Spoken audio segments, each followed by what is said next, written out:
Okay, I'm going to give conservatives some free advice again. Take out your notepads, righties. At Tuesday's debate, most of the Democrats listed climate change as a top threat to U.S. security. And some of you laughed, but don't. Their fear-mongering is sinking in with much of the country because Republicans insist on arguing about whether it's real as opposed to what to do about it. Conservatives should stop trying to argue the science. It's not working. Even if you believe it, stop it. And just listen to what Democrats are saying. National Security Advisor Susan Rice actually believes that the war in Syria is caused by climate change. Democrats' hysterical arguments about the effects of global warming have become so silly that Republicans could win the argument without saying much. Take a cue from people like economist Bjorn Lomborg, author of the book Cool It, now a movie. Do you know him? Look him up, dummy. The argument is simple. Climate change will affect poor people first. But nothing will hurt poor people more than the Democrats' policy of restricting economic growth in the U.S. and in developing nations. That's what all their solutions do. It's a layup, people. Say it with me. Climate change is real. Our solutions help poor people. Theirs hurt. That was easy.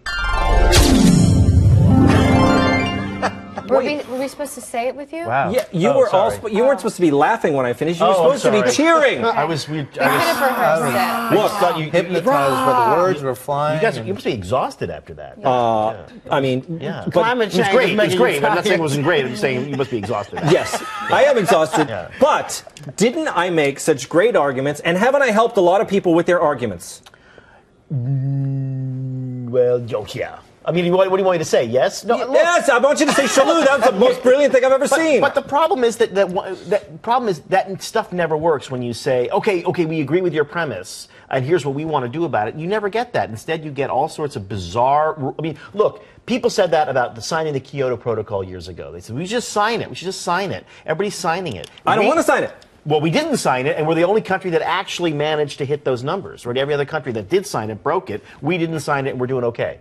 So I'm a little nervous about giving in on the rhetoric part of it, the way you seem to be the surrender, the coward's way out. I'm just saying. I'm not, no judgment. You didn't take out your notepad like I told you to. I didn't bring a notepad. Listen, I wouldn't give in on Kyoto, all right, Dan, because I'm you're here. I'm sick of talking to Rob. I'm gonna answer his question, but I'm gonna move on to someone else. Look, I don't want to sign the Kyoto Agreement. I don't want to give in on the dumb solutions the Democrats have. I want to say, yeah, global warming's happening. Your solutions stink.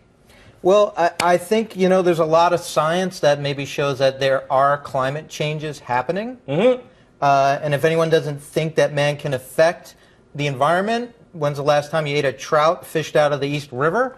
So, man does affect the environment. But I agree with you. If you keep saying it doesn't happen, well, then someone like me could say that, and then you go, and then you get nowhere. So, let's say that people can make things bad on Earth. So then, what happens next? That's what I'm saying, Joanne. I'm saying that even if you believe that there's some kind of hocus pocus with the numbers and everything, forget about that because the people on the right are being called deniers, and it's like, don't fight that battle. Well, it's not deniers. It's about making the right things priorities. There you go. I mean, the thing is, what Susan Rice is doing is taking an ideology, like she's taking a theory and placing all of the blame on what's happening in Syria on that, because it's easy. It's easy to place the blame on something that you can't touch or see or feel, as opposed to placing it where you should, which is on the people, and policy and government and things like that. So why don't you change the things that you can change? That's it. I mean, what is crazier? Is climate denial crazier, or is saying that Syria is at war because they're thirsty, Alicia?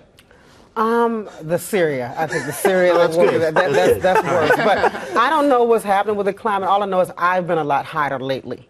So I'm trying to figure out what the reason is for that. And if we want to know about what's happening, ask a Syrian what they think. I don't know what to say. Susan Rice, everybody has their theories, and something is shifting. There is something that's happening. Something is happening. I don't know if you call it climate change, but something's changing. And we as a society, we have enough intelligence and education to figure out exactly what it is. But just going, yes, this is happening, or no, this is not happening categorically, we need to really do more research and be open-minded. That's what I'm saying. Rob Long, I I tend to convince people in coffee shops and all across the nation because I'm terrified of that. because I tell them, yes, it's happening, and here's why your solutions stink. Restricting carbon hurts economies, hurts poor people. Who do you like? And they say poor people, and I say, well, you're hurting them, friend. And they say, okay, well, that's fine. You can just be generally in favor of policies that bring prosperity. I mean, look, prosperity of the world is happening.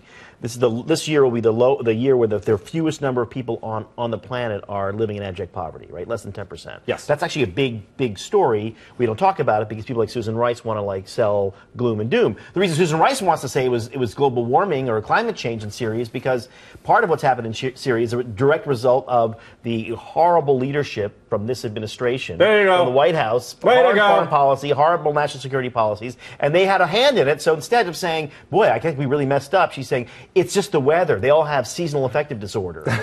Like the bad weather gave them a sad. Beautiful. See, now we agree.